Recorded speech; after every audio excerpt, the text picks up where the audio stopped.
বিশেষ করে গোপী শব্দের যে তাৎপর্য, গোপী কাকে বলে? গোপীর অনেক ব্যুৎপত্তি। গোপনাদ গোপী উচ্চতে, বিশাল প্রেম সিন্ধুকে যিনি হৃদয়ে গোপন করে রেখেছেন, রাখতে পারেন, জানেন, যার সামর্থ্য আছে, তিনি হলেন গোপী। অথবা গোভী ইন্দ্রিয় পিবন্তি ইতি গোপী, যিনি নিজের সকল ইন্দ্রিয়ের দ্বারা কৃষ্ণ মাধুরী পান করতে পারেন, তিনিই হলেন গোপী। এখন এখানে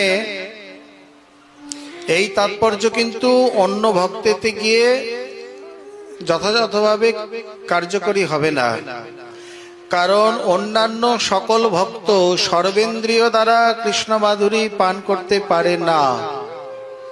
না শান্তরতির পারে, না দাস্য ভক্ত পারে, না সখ্যে পারে, না বাৎসল্যে পারে। কোনো না কোনো বাধা আছে, কোথাও সম্ভ্রম সংকোচ, কোথাও বা গৌরব, কোথাও বা তারণ ভৎসনের অভাব, কোথাও বা সর্বাঙ্গাদির অভাব ইত্যাদি কারণে এখানে সর্বাঙ্গের দ্বারা শ্রীকৃষ্ণ অনুশীলন বা শ্রীকৃষ্ণ মাধুরী পান তার দ্বারা সম্ভবপর হয় না। এই জন্যে বলছেন যে গোভী ইন্দ্রিয়ই পিবন্তি ইতি গোপী, সর্বেন্দ্রিয় দিয়ে যিনি কৃষ্ণকে শ্যামরস পান করান এবং যিনি সেই মধুর রস পান করেন, তিনিই হলেন গোপী। এর মধ্যেই আলোচনা বুঝে নিতে হবে যে মধুর রসের প্রকার বা বৈশিষ্ট্য কি, কিভাবে মধুর রস প্রযোজ্য হয়, কিভাবে ভগবানকে সুখী করা যায়। এইভাবে এই মধুর রস যারা পান করায় সেই গোপীগণ, তার মধ্যে সর্বশ্রেষ্ঠতমা হলেন শ্রী রাধিকা। আমাদের ব্যাখ্যায় যাব না, কারণ কৃষ্ণ নাম গুণযশ অবতংশ কানে এই পয়েরে আমরা মূল মহাজনী পদ থেকে সরে গেছি। দুদিন ধরে ইচ্ছা মহাজন পদে আস্বাদন করব, কিন্তু অন্য ব্যাখ্যাতেই চলে গেছে। আর একটা পয়ার নিয়ে বেশি দিন আলোচনা করাও ঠিক নয়, অতি পল্লবিতও ঠিক নয়, যার জন্যে আজ আমরা এই পয়ারে এলাম। আমরা চৈতন্য চরিতামৃতের বাণী কবিরাজের বাণীর দ্বারাই আস্বাদন করব। কিভাবে তিনি তাকে আস্বাদন করান। দামোদর কহে কৃষ্ণ রসিক শেখর, রস আস্বাদক রসময় কলেবর, প্রেমময় বপু কৃষ্ণ ভক্ত প্রেমাধীন, শুদ্ধ প্রেম রসগুণে গোপিকা প্রবীণ। এই শব্দগুলোর মধ্যে অনেক অনেক তাৎপর্য। কিভাবে তারা পানটি করাচ্ছেন তার প্রকার, কারণ মূল পয়েরে আছে কৃষ্ণকে করায় শ্যাম মধু রস পান, আর নিরন্তর পূর্ণ করে কৃষ্ণের সর্বকাম। এখানে দুটি ব্যাখ্যা একসঙ্গে হলে আমরা বুঝতে পারবো না। আমরা প্রথম আর্ধের ব্যাখ্যা করি। কৃষ্ণকে তিনি নিরন্তর শ্যাম মধুরস পান করান, কিভাবে বা সেটি কি, এটি আগে আমরা বোঝার চেষ্টা করি। তার উত্তরে বলছেন যে রস প্রেমময় বপু কৃষ্ণ ভক্ত প্রেমাধীন, আর শুদ্ধ প্রেম রসগুণে গোপিকা প্রবীণ। তার মানে কি? আচ্ছা, ছেলেকে খাওয়াতে মা যেভাবে পারে, অন্যেরা পারে নাকি? এমনকি পিতাও সেভাবে পারে না। তেমনি পতির সেবা স্ত্রী যেভাবে করতে পারে, অন্য কেউ পারে নাকি? কৃষ্ণকে রসাস্বাদন করাতে গোপীগণ যেভাবে জানে, পারে, তেমন কি অন্য কেউ পারে নাকি? পারে না। এই জন্য বলছেন তারা রসগুণে প্রবীণ, মানে রস ধারণে এবং রসাস্বাদনে উভয় কার্যেই তারা প্রবীণ। আর গোপিকার প্রেমে নাহি রসাভাস দোষ, অতএব কৃষ্ণের করে পরম সন্তোষ। আচ্ছা, যিনি পান করবেন, একটা সুন্দর প্রবাদ আছে, পুষ্পান্নের প্রতি গ্রাসে গ্রাসে যদি মুখে শিলাকণা পড়ে, পাথর এসে পড়ে, মানে চালে কাকর যাকে বলে, তাহলে কি আর এইভাবে এই পুষ্পান্ন আস্বাদন হবে? হবে না। দূর, কি রান্না করেছে, মুখটা পাথরে ভরে যাচ্ছে, বারবার ফেলে দেবে। তার মানে পুষ্পান্নটিকে করতে হবে সমস্ত প্রকার চালের দোষ ত্রুটিকে সরিয়ে, পাথরাদি ইত্যাদি বেছে, তুষকণা আদি ঝেড়ে ভালো করে ধুয়ে সুসিদ্ধ করে, এবং তার সঙ্গে যে জায়ফল, জয়িত্রী, গোলমরিচ, এলাচ, লবঙ্গ যে মশলা আদি রয়েছে, ঘৃত, শর্করা ইত্যাদি সংমিশ্রণে পুষ্পান্নের নির্মাণ। তাহলে তো পুষ্পান্নটি প্রতি গ্রাসে গ্রাসে আস্বাদন হবে। তেমনি গোপিকা এই শুদ্ধ প্রেমরসে নিতান্ত প্রবীণ, এবং কৃষ্ণকে মানে এর মধ্যে কোনো রসাভাস বা দোষাভাস বলে কিছু নেই, যা আস্বাদনে কৃষ্ণ পরম সন্তোষ লাভ করে থাকে। তাহলে সন্তুষ্টি হয় না কোথায়? না, রসে যদি রসাভাস থাকে। রসাভাস কি, আভাস জিনিসটা কি, আমাদের না বুঝলে আমরা এটা বুঝতে পারবো না। আভাস মানে মূল বিষয় নয়, বিষয়ের মতো, তাকে বলা হবে আভাস। যেমন এখন তো সূর্য নেই, আবার ব্রাহ্ম মুহূর্তে সূর্য ধীরে ধীরে উষাকালে যখন উদিত হবে, তার আগে যেমন এখন প্রায় এই 6:40 নাগাদ সূর্যোদয়, দেখবেন এই 6:05-10 থেকেই ধীরে ধীরে মানে যেন ফর্সা হতে শুরু করেছে, অন্ধকার চলে যাচ্ছে। সূর্য এখনো ওঠেনি কিন্তু অন্ধকার চলে যাচ্ছে, একে বলে সূর্যাভাস। তেমনি নামাভাস বলা হয়েছে। যদ্যপি অন্যত্র সংকেতে হয় নামাভাস, তথাপি নামের শক্তি না হয় বিনাশ। এখানে যেমন কাউকে বলছেন জয় নিতাই, ওখানে এসে বসুন, তার মানে কি? ওনার নাম তো নিতাই নয়, ওনাকে জয় নিতাই বলে ডাকলেন, সম্বোধন করলেন। মূল নিতাইয়ের নাম আলাদা, ওই যে ওখানে অবস্থান করছে। যখন একজনের কারোর প্রকৃত নাম, সেই নামে অন্য কাউকে ডাকা, সম্বোধন ইত্যাদি করা হয়, তখন সেটি হয়ে যায় নামাভাস। কিন্তু হলেও নামের শক্তি নাশ হয় না, বা মুক্তি আদি গতি প্রাপ্ত হয়েই থাকে। এইভাবে প্রকৃত শুদ্ধ রস নয়, কিন্তু রসের মতো বোধ হচ্ছে, তখন তাকে বলা হবে রসাভাস। আর প্রকৃত শুদ্ধ যে রসটি, সেটি রসাভাস শূন্য। যেমন আমরা প্রায় করে অনেকে করি, এক রসের মধ্যে আর এক রসের সংমিশ্রণ ঘটিয়ে দিই। বিশেষ করে এই দেশে সেটা খুব আছে। এদিকে বলছেন ব্রজনন্দকে দুলাল কি জয় জয়, ওদের যদুপতি যাদব রায় কি, মানে ব্রজ দ্বারকা এক করে দিলেন। এই যে খিচুড়ি পাকানো, সংমিশ্রণ, গোলমাল করা, এগুলো সব রস বৈষম্য আর রসাভাসের মানে ত্রুটি। এর মধ্যে বোধ নেই, জানে না কোন জায়গায় কোন নাম প্রয়োগ করতে হবে। যেমন আমাদের রাধাকুণ্ডে একটা প্রাচীন পরম্পরা রয়েছে, বিশেষ করে যখন ব্রজবাসী ব্রজ প্রেমের কথা আলোচিত হয়, তাদের দৃষ্টান্ত তারাই, অন্য কারো দৃষ্টান্ত পর্যন্ত টানা হয় না। বিশেষ করে শ্রীমান মহাপ্রভু নিজেই বলছে, মানে কবিরাজ গোস্বামী লিখছেন, সিদ্ধান্ত বিরোধ আর রসাভাস, শুনিতে না হয় প্রভুর চিত্তে উল্লাস। যে কারণে সর্বদামোদর প্রভু যে কোনো যদ্বা তদ্বা কবির বাক্যে হয় রসাভাস, এগুলি প্রভুর কাছে পাঠাতেন, শুনতে দিতেন না। আগে নিজে শুনে পরীক্ষা করে, এখন খুব বিজ্ঞ মানে অভিজ্ঞ না হলে এই সকল দোষ ধরতে পারবে না। যেমন আমরা দু একটা দৃষ্টান্ত দিই। দরিদ্র, দরিদ্রের ভাব দারিদ্র, আবার দরিদ্রতা, ভাব বুঝাতে গিয়ে, ভাব বাঁচে গিয়ে জফলাও হয়, তাপও হয়। যেমন মমত্ব মমতা একই অর্থ, ভাব বাঁচছে মানে মমত্বের ভাব বোঝাচ্ছে।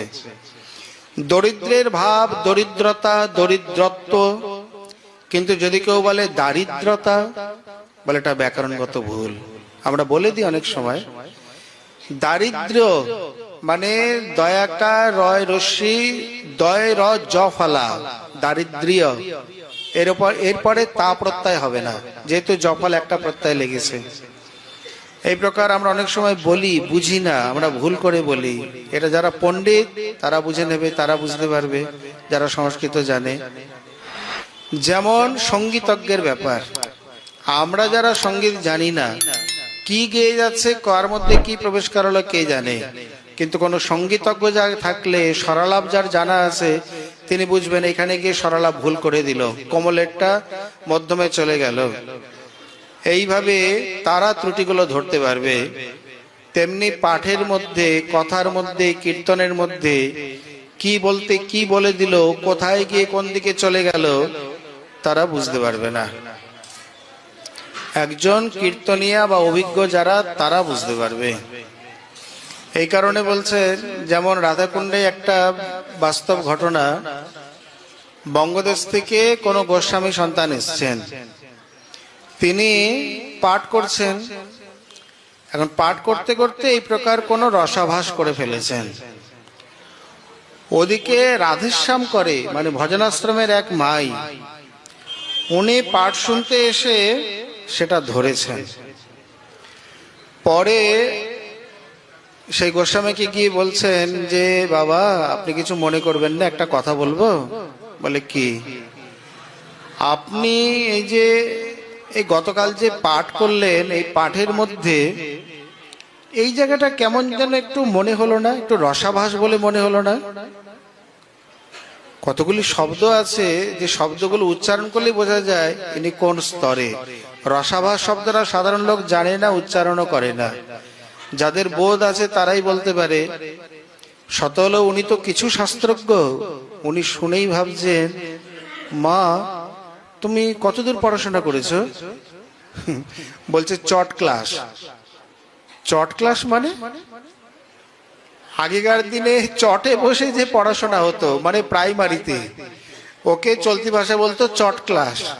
বলে আমি চট ক্লাস পর্যন্ত পড়েছি। তুমি চট ক্লাস পড়েছো, আর তুমি রসাভাস শব্দটা এটা জানলে, শুনলে কোত্থেকে? বলে এখানকার পণ্ডিতেরা বলে, আমি তো সব দিন পাঠ শুনি। বলে এই জন্যেই তোমার মুখে রসাভাস শব্দটি এসছে। তোমার তুমি কোথায় রসাভাস দেখলে, আমাকে একটু বুঝিয়ে দাও তো। উনি তখন প্রসঙ্গ তুলে বললেন, এই প্রসঙ্গের মধ্যে এই প্রসঙ্গ প্রবেশ করে আপনি জায়গাটা রসাভাস করেছেন।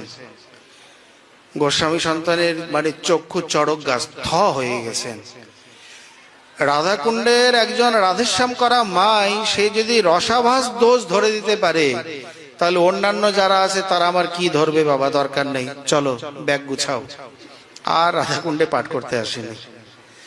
আসলে এখানে অনেকে হয়তো শাস্ত্র পড়েনি, কিন্তু শুনতে শুনতে কানটা তো পাকা হয়ে আছে, মানে ছাকনির মতো, অন্য কিছু গেলেই সঙ্গে সঙ্গে ধরা পড়ে যাবে। বলেন না, এটা তো ঠিক হলো না, এটা তো অশাস্ত্রীয় হলো, এটা তো সিদ্ধান্ত বিরোধ, বা এটা তো রসাভাস।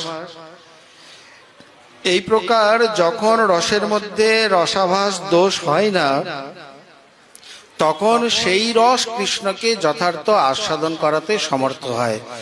যার যেই রস আস্বাদনে গোপীগণ এবং রাধারানী আদি অত্যন্ত প্রবীণা, নিপুণা, সুদক্ষা, সেই কথাই বলছেন।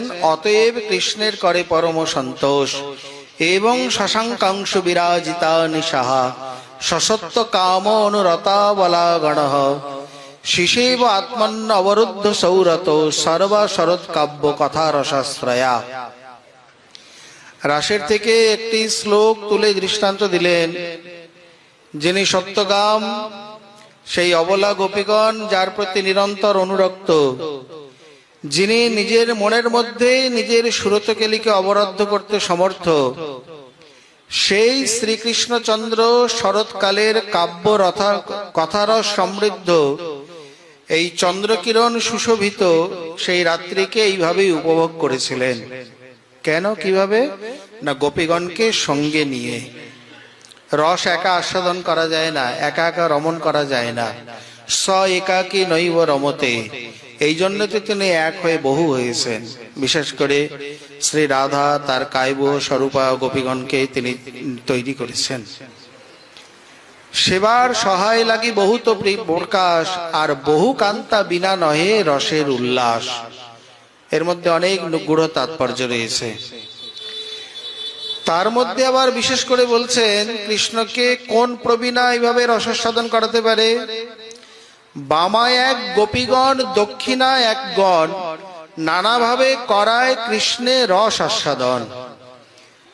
কান্তাগণকে তিন ভাগে ভাগ করা হয়েছে, বৈকুণ্ঠে লক্ষ্মীগণ, পুরে মহিষীগণ, ব্রজে গোপীগণ। আবার গোপীগণকে দুভাগে ভাগ করা হয়েছে, এক বামা, এক দক্ষিণা। বামার দক্ষিণা মানে কি? বামা মানে বাঁকা টেরা, মানে একটু কুটিল প্রকৃতির, ওটা প্রেমের জন্যে। যেমন আর দক্ষিণা হলো সহজ সরলা আলাভোলা, নায়ক যা বলে তাই করে। যেমন শ্রী রুক্মিণী ইত্যাদির দক্ষিণ ভাব, আবার রাধারানী ইত্যাদির বাম্য ভাব। বামা নায়িকা নায়কের বামে দাঁড়িয়ে বাম দিকে তাকিয়ে থাকে, নায়কের দিকে তাকায় না। তাদেরকে মানিয়ে নিয়ে রসাস্বাদন করতে নায়কের কিছুটা বেগ পেতে হয়, এবং বামা নায়িকারা দীর্ঘক্ষণ যাবৎ নায়ককে রসাস্বাদন করতে সমর্থ হয়, যেখানে দক্ষিণারা পারে না। দক্ষিণারা অল্পেতেই সন্তুষ্ট হয়ে অল্প সময় রসাস্বাদন করিয়ে তারা কাতর হয়ে পড়ে বা ক্ষান্ত হয়ে পড়ে। যেমন রাশিদজি যখন বলছেন তাসাম আবির অবুচ্ছৌরি স্ময়মান মুখাম্বুজৌ সাক্ষার মন্মথ মন্মথ। ভাগবত নেই, বিষ্ণু পুরাণ দিক দেখিয়েছেন, যেখানে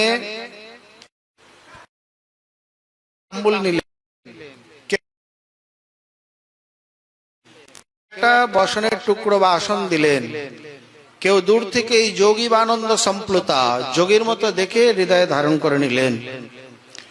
আবার কেউ একা ভ্রুকুটিম আবদ্ধ, কেউ তার দিকে তাকিয়ে একটু ভ্রুকুটি মানে কটাক্ষ দিয়ে চোখটাকে ঘুরিয়ে নিলেন। সব জায়গায় কাপি একা একা বলেছেন, নাম বলেনি। বলে এরা কারা? বলে হাতের মধ্যে তাম্বুল নিলেন, এ হচ্ছে পদ্মা। হাতটাকে বক্ষে ধারণ করলেন, এ হচ্ছে চন্দ্রাবলী। বসতে আসনাদি দিলেন, অন্যান্য শৈবা শ্যামলা ইত্যাদি। যোগীর মতো দেখে হৃদয়ে ধারণ করে নিলেন, এ হলো বিশাখা। আর ভ্রুকুটি কুটিল কটাক্ষ নিক্ষেপ করলেন শ্রী রাধা। উনি বামা, তো উনি ওখানে যাবেন কেন? দূর থেকে, মানে এখান থেকেই জাল ফেলার মতো ওই যে কটাক্ষটা নিক্ষেপ করলেন। দেখুন, অন্য ইন্দ্রিয়ের কাছে আমরা, অন্য বিষয়ের কাছে আমাদের ইন্দ্রিয় যায়। যেমন ঘড়িটা নিতে হলে হয় ঘড়িকে কাছে আসতে হবে, হাতটা ঘড়ির কাছে নিতে হবে, কিন্তু দৃষ্টিশক্তি একমাত্র অন্য জায়গায় যায়। এখান থেকে বসেই দুয়ারটা দেখা যাচ্ছে। তেমনি ভ্রুকুটি দিয়েই তিনি কৃষ্ণকে আবদ্ধ করে নিয়েছেন। যে কাছে আসে না তার প্রতি আকর্ষণ জাগে। রাধারানী এই প্রকার। রুক্মিণীকে আমরা দশম স্কন্ধ ৬০তম অধ্যায় দেখি। কৃষ্ণের একদিন ইচ্ছা হলো যে এখানে একটু মান আস্বাদন করবেন। তো রুক্মিণীকে বলছে, রুক্মিণী, আমি তো তোমাকে বিয়ে করতে চাইনি, তোমার দাদা আদি সকলেই তোমাকে শিশুপালের সঙ্গে বিয়ে দেবে বলেছিল। তুমি আমাকে ব্রাহ্মণের দ্বারা চিঠি লিখে পাঠিয়েছো, তাই আমি তোমাকে বিয়ে করছি। তা তোমার শরীরে এখনো যথেষ্ট রূপ যৌবন আছে, তোমার যদি ইচ্ছা হয় তাহলে তুমি আর একবার ছাদনা তলায় বসতে পারো। কখন বলছে? যখন রুক্মিণী মা হয়ে গেছে, ঠাকুমা হয়ে গেছে, তখন বলছে যদি তোমার আর একবার ইচ্ছা হয় তাহলে তুমি আমাকে বাদ দিয়ে শিশুপালকে বিয়ে করতে পারো, আমার তাতে কোনো আপত্তি নেই। একটা পাখা নিয়ে বাতাস করছিলেন। এই কথা শুনে একেবারে কলাপাতার মতো কাঁপতে কাঁপতে মূর্ছিত হয়ে পড়ে গেলেন। কৃষ্ণ বললেন, ও অরসিকেষু রসস্য নিবেদনম হয়ে গেল। যে যথার্থ রসিক নয় তার কাছে সেই রস নিবেদন হলো না। এই কথাটি যদি আমি ব্রজের কোন গোপী আদিকে বলতাম, আমাকে হয় এই প্রকার কুঞ্জ থেকে ধাক্কা দিয়ে বের করে দিত, নইলে কোনো খড়ি খটি কিছু শুনিয়ে দিত। কিন্তু এ তো রুক্মিণী, দক্ষিণা, এর দ্বারা হবে না। তাহলে কৃষ্ণের ইচ্ছা হচ্ছে আমি মান রস আস্বাদন করব, কিন্তু রুক্মিণী সেটা বুঝতে পারলেন না, মান আস্বাদন করালেন না। আরেকটা কারণ আছে। বাম্য স্বভাবে মান ওঠে নিরন্তর, এ তো দক্ষিণা স্বভাবা, মান হবে কি করে? সেই আকর নেই, সেই আধার নেই। এই জন্য বলছেন সেই নায়িকা মানে গোপীগণের মধ্যে আবার দু প্রকার, এক বামা আর এক দক্ষিণা। তার মধ্যে গোপীগণ মধ্যে শ্রেষ্ঠ রাধা ঠাকুরানী, নির্মল উজ্জ্বল রস প্রেমরত্ন খনি, বয়সে মধ্যমা তেহ স্বভাবেতে সমা, গাঢ় প্রেম ভাবে তেহে তেহ নিরন্তর বামা। কি জন্য রাধারানী বাম্য? যদ্যপি বামা মধ্যা, এখানে বলছেন বয়সে মধ্যমা মানে নবকিশোরী, আর স্বভাবেতে সমা, গাঢ় প্রেম ভাবে তেহ নিরন্তর বামা। কারণ রূপগোস্বামীপাদি লিখছেন অহেরেব গতি প্রেমন, বিশেষ করে প্রেমিকাগণের এই শুদ্ধ প্রেমের গতি হচ্ছে ওহি, মানে সাপের মতো কুটিল। সাপ কোনোদিন সোজা যেতে পারে না, সাপ সবসময় এঁকে বেঁকে যায়। তেমনি তার ওই প্রকার কুটিল ভাব, বলে এটা কৃষ্ণই রেখেছে এই জন্যে যে রস মান রস আস্বাদন করবেন বলে। যেমন সাধারণ প্রেমে দেখি সর্বত্র সমতা, রাধিকার কুটিল প্রেমে হইল বামতা, ক্রোধ করি রাস ছাড়ি গেলা মান করি, তাহারে না দেখিয়া ব্যাকুল হইলা শ্রীহরি। হয়ে গেল রাস। ও সকলের সঙ্গে যে ব্যবহার, আমার সঙ্গেও সেই ব্যবহার, অমনি মান করে চলে গেলেন। প্রসমায় প্রসাদায় তত্রৈবান্তর অধীয়ত। গোপীগণের হলো গর্ব, তারা মনে করছেন পরম পুরুষোত্তমের সঙ্গে আমাদের এই যে নৈশ বিহার, আমাদের মতো এই প্রকার মহা সৌভাগ্যবতী কে আছে। তাদের গর্ব প্রশমন আর রাধারানীর মান প্রসাধন, এই দুটি কাজের জন্য অন্তরিত হয়ে গেল। এখন মালার থেকে সুতোকে যদি আকর্ষণ করে নেওয়া হয় তাহলে কি আর মালা থাকবে? ফুলগুলো ছড়িয়ে যাবে। হস্তিযুথের থেকে হস্তিনী চলে গেলে হস্তিনীগণ যেমন বিলাপ করে, তেমনি এই প্রকার সকলে বিলাপ করতে লাগলেন, আর কৃষ্ণ রাধারানীর পশ্চাৎ পশ্চাৎ গমন করলেন। এই জন্য বলছেন গাঢ় প্রেম ভাবে তেহ নিরন্তর বামা। এখানে গাঢ় বলতে শ্রীমতী রাধারানীর স্নেহ হচ্ছে মধু স্নেহ, আর চন্দ্রাবলীর হচ্ছে এই প্রকার ঘৃত স্নেহ। বলে মধুর থেকে তো ঘি বেশি গাঢ়, বলে হোক মধু গাঢ় কম নাই, এখানে আস্বাদনের জন্য এই প্রকার বলেছেন। ঘি সাধারণ অবস্থায় গাঢ় নয়, জমে গেলে তখন গাঢ় হয়, সাধারণ অবস্থায় তরল, কিন্তু মধু সাধারণ অবস্থাতেই গাঢ়। প্রাকৃতিক যদি তাপমাত্রা দেখা যায় তাহলে ঘিয়ের থেকে মধু গাঢ়। এবং বড় আশ্চর্য, মধু দীর্ঘদিন রেখে দিলেও মধুতে কিন্তু পোকা আদি লাগে না, মধু নষ্ট হয় না। মধুর অনেক গুণ। আরেকটি মস্ত বড় গুণ ভালো করে জেনে রাখুন, সেটি হলো যদি কোনো বিষধর পোকা টোকা কেউ দংশন করে, যেমন মৌমাছি, বলতা, ভ্রমর ইত্যাদি, সঙ্গে সঙ্গে চুন বা মধু লাগিয়ে দেবেন। আমি দেখেছি চুনের থেকে মধু তাড়াতাড়ি কাজ করে, তবে মধুটা পুরানো হতে হবে। যত পুরানো মধু হবে, মনে করুন বলতা কামড়ালে, বাবা কি জ্বালা, মৌমাছির থেকে বলতার বিষ বেশি। সঙ্গে সঙ্গে জায়গাটায় মধু লাগিয়ে দেবেন, সেকেন্ডের মধ্যে ঠান্ডা হয়ে যাবে, জ্বালা কমে যাবে। এর অনেক গুণ। এখানে ঘিয়ের নিজস্ব কোনো আস্বাদন নেই। ঘি কোনো খাদ্যদ্রব্যের সঙ্গে মিললে তবে তার আস্বাদন। এমনি ঘি খেতে ভালো লাগে, ঘিয়ের কোনো স্বাদ নেই। কিন্তু মধুর নিজস্ব স্বাদ রয়েছে। মধু এমনি চেটে চেটে মানে লেহন করে খাওয়া হয়। মধু একটা লেহ্য পদার্থ, একে লেহন করা হয়। আবার মধু যদি কোনো খাদ্যদ্রব্যের সঙ্গে মেশে, বিশেষ করে ক্ষীরেতে দেওয়া হয়, পঞ্চামৃতে দেওয়া হয়, তারপর শিখরিণী রসালায় দেওয়া হয়, সেখানে শর্করা, সীতা মিশ্রি তাও দেওয়া হয়, আবার মধুও দেওয়া হয়। দই, সীতা মিশ্রি, মধু, কর্পূর, এলাচ আর বরফ ইত্যাদি মিলনে রসালা হয় তো মধুর। ও কি সুন্দর স্বাদ, বিশেষ করে গরমের দিনে। এই জন্য বলছেন গাঢ় প্রেম ভাবে তেহ হয় সদা বামা। মানে সেই গাঢ় স্নেহ, প্রগাঢ় স্নেহেতে গিয়ে তার মধ্যে বাম্যভাবের এই প্রকার এই ভাব উত্থিত হয়। আসলে রাধারানী হচ্ছে শ্রীকৃষ্ণের রসাস্বাদনের ছাঁচে গড়া মূর্তি।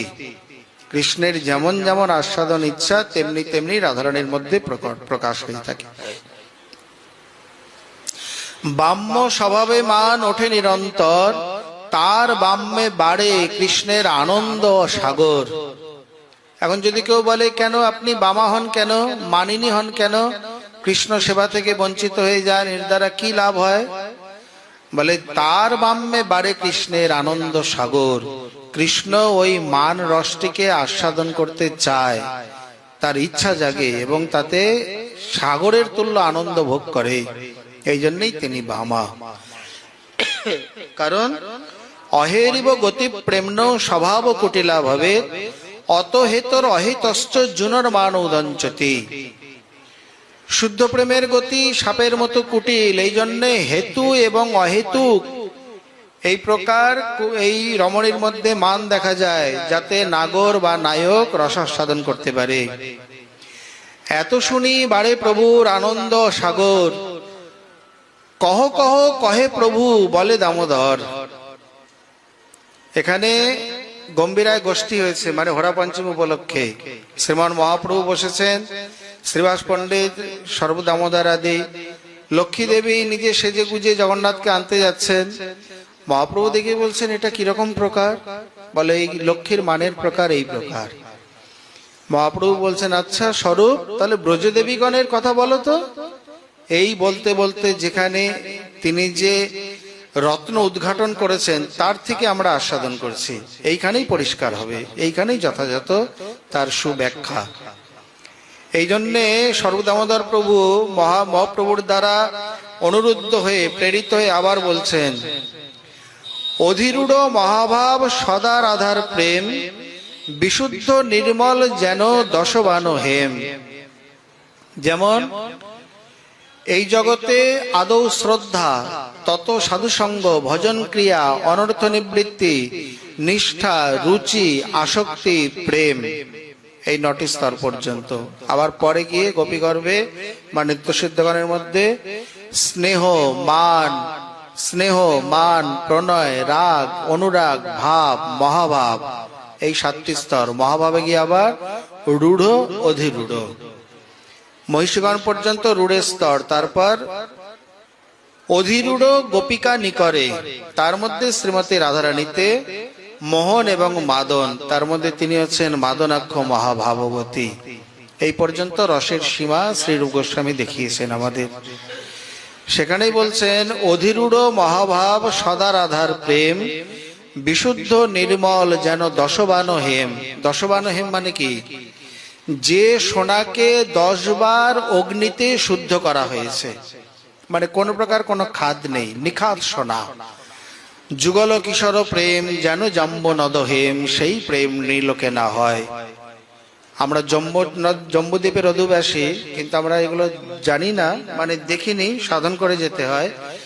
জম্বু নদের যে সোনা তৈরি হয়, জম্বু নদের যে লোকালক পর্বত ইত্যাদি রয়েছে, সেখানে বিশাল বিশাল জাম গাছ, এক একটা জাম হাতির মতো। এই জামগুলো যখন বর্ষার দিনে পেকে পেকে পড়ে, তার রসের থেকে যে নদ প্রবাহিত হচ্ছে তার নাম জম্বু নদ। সেই জম্বু নদে আপনা আপনি নিখাদ সোনা তৈরি হয়। ওহ, কোনদিন যেতে পারলে হতো। তো এই প্রকার যুগল কিশোর প্রেম যেন জাম্বু নদ হেম, সেই প্রেম নৃলোকে না হয়। মানে এই লোকের প্রেম, এই জগতের প্রেমের স্বার্থ আছে, এই জন্যে খাদযুক্ত সোনার মতো। আর ওই জগতের প্রেমে কোনো স্বার্থগন্ধ নেই, এই জন্য নিখাদ সোনা। সেটি আবার কিরকম? একবার দুবার নয়, যেন দশবান হেম। আর কৃষ্ণের দর্শন যদি পায় আচম্বিতে, নানা ভাব বিভূষণে হয় বিভূষিতে। কি প্রকার? বলে উনি বিভূষিত হলে কৃষ্ণের কি? বলেন ওই ভাবগুলোই তো কৃষ্ণ আস্বাদন করেন, ওইটাই তো হচ্ছে নিরন্তর করায় কৃষ্ণকে শ্যাম মধুরস পান। নিরন্তর একের পর এক ভাব আর এক এক প্রকারে তার আস্বাদন করানো। সেগুলো কি এখানে সংক্ষেপে বলছেন। যেমন অষ্টসাত্ত্বিক হর্ষাদি ব্যভিচারী আর সহজ প্রেম বিংশতি ভাব অলঙ্কার। অষ্টসাত্ত্বিক ভাব 33 প্রকারে ব্যভিচারী, আর বিংশতি হাব ভাব কলা কটাক্ষ। সদা সর্বদা, তাহলে এদিকে 8, ওদিকে 20, 28, ওদিকে আবার 33, এছাড়াও আরো কত শত ভাব এর সংমিশ্রণে রয়েছে। যেমন আধ্যাত্মিক মানে ত্রিবিধ তাপ, আদিভৌতিক, আদিদৈবিক, আধ্যাত্মিক। নিরন্তর আমরা কোনো না কোনো প্রকার দুঃখ ভোগ করে চলেছি সব সময়, এর হাত থেকে নিবৃত্তি নেই। তেমনি ব্রজগোপীগণ, বিশেষ করে শ্রীমতী রাধারানী, কখনো এখানে অষ্টসাত্ত্বিক বলেছেন কথার কথা, শুধু সাত্ত্বিকভাবে কৃষ্ণকে আস্বাদন দেওয়া যায় না। এখানে সাত্ত্বিক থেকে উদ্দীপ্ত সাত্ত্বিক, তার থেকে সুদীপ্ত সাত্ত্বিক একমাত্র শ্রী রাধা এবং তার ভাবকান্তি অঙ্গীকার করেছেন বলে মহাপ্রভুর মধ্যে দেখা যায়। এছাড়া এই হর্ষাদি ব্যভিচারী ভাব মানে স্থায়ী এবং ব্যভিচারী ভাব, আবার 20 প্রকারের হাব ভাব কলা কটাক্ষ আদি, এর দ্বারা নিরন্তর তিনি তাকে রসাস্বাদন করিয়ে থাকেন। এখানে ওইগুলো সম্বন্ধে আর বলছেন না, হাব ভাব সম্বন্ধে বলছেন, কিলকিঞ্চিত কুট্টমিত বিলাস ললিত, বিব্বগ মোট্টায়িত আর মুগ্ধ চকিত, এত ভাব ভূষায় ভূষিত শ্রীরাধার অঙ্গ, দেখিলে উছলে কৃষ্ণের সুখাব্ধি তরঙ্গ। এটাই আস্বাদন। যেমন চন্দ্রমাকে দেখলে সাগরের তরঙ্গ বাড়ে, সাগর উচ্ছ্বসিত হয়ে ওঠে, পুরীতে গিয়ে দেখবেন। এমনি সময় সাগর পাড়ে বসা যাবে, পূর্ণিমার সময় বসা যাবে না, একদম রাস্তায় চলে আসতে হবে। প্রচন্ড উচ্ছ্বাস, গর্জন, ঢেউগুলো বিশাল হয়ে ওঠে। তেমনি রাধা চন্দ্রমাকে দেখলে এই প্রকার ভাব বিভূষিত। এখানে আরো কতগুলি ভাব আছে, যেমন হাব ভাব কলা, হাব ভাব হেলা, এই 3টি ভাব অঙ্গজ মানে শরীর থেকে জাত। আর শোভা, কান্তি, দীপ্তি, মাধুর্য, প্রগল্ভতা, ঔদার্য, এবং এই 7টি হচ্ছে শতপ্রসিদ্ধ মানে অযত্ন সিদ্ধ। এগুলি ইচ্ছা করতে, বুদ্ধি করতে হয় না, আপনা আপনি হয়। যেমন ধুলোবালি বা কিছু হলে চোখের পাতা আপনা আপনি বন্ধ হয়, এটা বুদ্ধিপূর্বক নয়, এটা সংস্কারই হয়ে গেছে। তেমনি এই 7টি ভাব অযত্ন সিদ্ধ। আর লীলা, বিলাস, বিচ্ছিত্তি, বিভ্রম, কিলকিঞ্চিত, মোট্টায়িত, কুট্টমিত, বিব্বক, ললিত, বিলাস, এই 10টি হলো স্বভাবজাত শ্রী রাধারানীর। একে একে দৃষ্টান্ত দেবেন পরে। এত ভাব ভূষায় ভূষিত শ্রীরাধার অঙ্গ, তার মানে রাধারানী কখনোই এমনি একেবারে খালি থাকে না। হয় অষ্টসাত্ত্বিক বিকারের কোনো বিকারে, নয় হর্ষাদি সঞ্চারী ব্যভিচার ইত্যাদি ভাবে, নয় বিংশতি ভাবের কোনো ভাবে, যার মধ্যে যে কোনো একটি ভাব দেখলে কৃষ্ণের তরঙ্গ, সুখের তরঙ্গ বর্ধিত হয়। সেগুলো কি? কিলকিঞ্চিত ভাবভূষার শোন বিবরণ, যে ভূষায় ভূষিত রাধা হরে কৃষ্ণ মন। তার মধ্যে বিশেষ বিশেষ কিছু বলছে। কিলকিঞ্চিত মানে কি? রাধা দেখি কৃষ্ণ যদি ছুঁইতে করে মন, দান ঘাটি পথে যবে বর্জেন গমন, যবে আসি মানা করে পুষ্প উঠাইতে, সখী আগে চাহে যদি অঙ্গে হস্ত দিতে, এই সব স্থানে কিলকিঞ্চিত উদ্গম, প্রথমে হর্ষ সঞ্চারী মূল কারণ। পরপর কয়েকটি 3-4টির কথা বললেন। যেমন রাধারানীকে দেখলে কৃষ্ণের ইচ্ছা হয় একটু অঙ্গ স্পর্শ করি। হিয়ারও পরশ লাগি হিয়া মোর কাঁদে,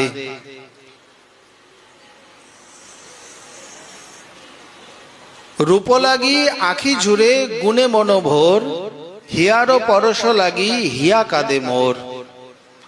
মানে রাধারানী এমনই একটি রসঘন মূর্তি, যে রসঘন মূর্তিকে দেখলে রসিক শেখর স্থির থাকতে পারে না, কোনো না কোনো রসাস্বাদন করতে তার মনে বাসনা জাগে। রাধারানীকে দেখলে কৃষ্ণ যখন স্পর্শের ইচ্ছা করে, অথবা দানঘাটি পথে তিনি দানি সেজে কর গ্রহণ করছেন, তাদেরকে বিক্রি করতে দিচ্ছেন না, বা দুধ দই ঘোল ইত্যাদি এইভাবে আর হাটের মধ্যে নিয়ে যেতে দিচ্ছেন না। অথবা রাধারানী যখন কুঞ্জবনে পুষ্প চয়ন করতে যায়, কৃষ্ণ এসে নানা ছলে, কৃষ্ণের বন, এটা আমার বন, আমাকে না বলে কেন ফুল তুলতে এসছো, কেন চুরি করতে এসছো, নানাভাবে যখন পুষ্প তুলতে নিষেধ করে, বা সখীগণের মধ্যে থাকলেও সখীগণ নিবারণ করা সত্ত্বেও রাধারানীর দিকে হস্তক্ষেপ করে, এই সকল জায়গায় যে ভাবগুলি তাকে বলা হয় কিলকিঞ্চিত। আচ্ছা, এর দ্বারা কৃষ্ণের রসাস্বাদন হয়? বলে হ্যাঁ। কিভাবে? বলে এটাই তো মজা, এটাই রহস্য। দক্ষিণা নায়িকা কি করে? নায়ককে দেখলেই উঠে দৌড়িয়ে যায়, গলায় মালা পরায়,